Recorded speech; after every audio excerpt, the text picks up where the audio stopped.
يا عم كل ما اروح لواحده اترفض. انا كرهت الجواز. بس ما تبقاش مأفور كده. عادي بيحصل مع كل الناس. ايوه هو عادي.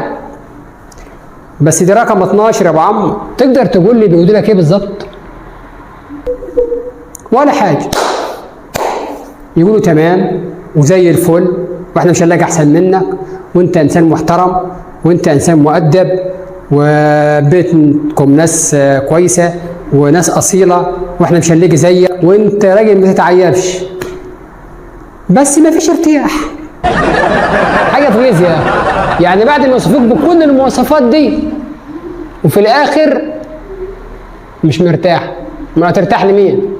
عايزه واحد شمام ولا حشاش عشان ترتاح له؟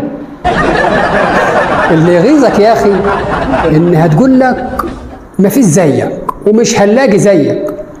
طب لما انت مش هتلاقي زيي طب ما تاخدينه وخلاص. طب ما يمكن تكون ما انت مع حد تاني. اكيد مش عارف. انا زهقت وجاتني سدة نفس. والله انا كرهت الجواز خالص.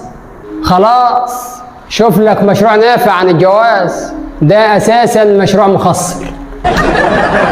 اسمع كلام انا ادرى منه. على رايك.